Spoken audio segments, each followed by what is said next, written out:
Hello guys, hello friends. आज मैं आप सभी के सामने बहुत ही छोटी सी मोटिवेशनल लर्निंग और इंस्पायरिंग स्टोरी शेयर करने जा रहा हूँ। एक समय की बात है, एक गरीब परिवार का एक बेरोजगार युवक नौकरी की तलाश में दूसरे शहर में जा रहा था। चूंकि वह बहुत ही गरीब परिवार से था तो उसके घर में खाने के लिए रोटी के साथ सब्जियां कभी कभार ही बनती थी, तो वह रास्ते में खाने के लिए अपने साथ सिर्फ सूखी रोटियां ही ले ली।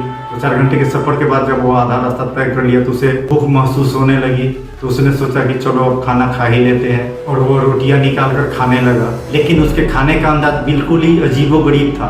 वह रोटी का टुकड़ा लेता और उसे टिफिन में ऐसे डालता जैसे कि टिफिन में कुछ सब्जी हो या कुछ दाल रखी हुई हो, जिसमें वह रोटी को डुबोकर खा रहा हो। लेकिन उसके पास तो सिर्फ सूखी रोटियां ही थी। उसकी इस हरकत को आसपास के सारे पैसेंजर्स यात्री सब देख रहे थे, और सभी यात्री उसकी इस हरकत को देखकर बहुत ही हैरान और आश्चर्यचकित हो रहे थे कि आखिर वह ऐसा कर क्यों रहा है। आखिरकार एक यात्री से रहा नहीं गया और उसने उससे पूछ ही लिया कि भैया तुम ऐसा क्यों कर रहे हो, तुम्हारे पास तो ना सब्जी है ना दाल है, लेकिन तुम रोटी के टुकड़े को ऐसे खा रहे हो जैसे कि तुम उसे सब्जी में डुबो रहे हो या दाल में डुबो कर खा रहे हो। तो उस गरीब युवक ने उत्तर दिया कि मुझे मालूम है कि इस खाली टिफिन में कुछ नहीं है, ना सब्जी है ना दाल है, लेकिन मैं मन में यह सोचकर खा रहा हूँ कि इस खाली टिफिन में बहुत सारा अचार रखा हुआ है और मैं रोटी को अचार में डुबो कर खा रहा हूँ। तो उस यात्री ने पूछा कि खाली टिफिन में तुम रोटी को अचार समझकर डुबो कर खा रहे हो, तो क्या तुम्हें अचार का स्वाद आ रहा है? तो उस गरीब युवक ने बोला हाँ बिल्कुल आ रहा है, हाँ बिल्कुल आ रहा है।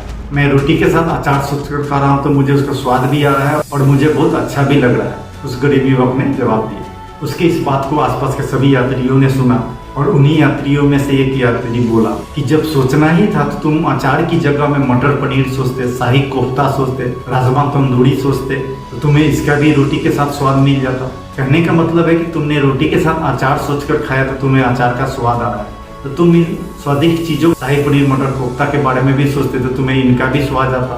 सोचना ही था तो तुम बड़ा सोचते। तो दोस्तों, इस छोटी सी कहानी के माध्यम से मैं यही कहना चाहता हूँ कि जैसा सोचोगे वैसा ही पाओगे।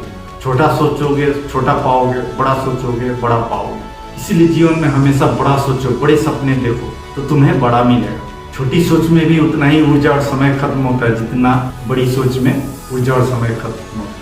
तो हम छोटा क्यों सोचे, हम बड़ा सोचेंगे और उसके लिए प्रयत्न करेंगे तो हमें बड़ा मिलेगा। ऊपर वाली कृपा, अपनों का प्यार और आप सभी के सपोर्ट के साथ अंत में फिर से मैं यही कहना चाहूँगा, तो कर्म करता चल, फल की चिंता ना कर, क्योंकि संघर्ष जरूर सफल होगा, वो आज नहीं तो कल होगा। तो मिलते हैं इससे भी अच्छी लर्निंग, मोटिवेशनल और इंस्पायरिंग वीडियो के साथ अगले अंक में। और जिन भाई बहनों ने मेरा चैनल सब्सक्राइब नहीं किया है तो मेरे चैनल को जल्द से जल्द सब्सक्राइब कर ले। मैं इससे भी अच्छी मोटिवेशनल वीडियो के साथ आ रहा हूँ अगले अंक में, तो जल्दी मिलते हैं दिलीप चौधरी DCO में चैनल के अगले अंक में।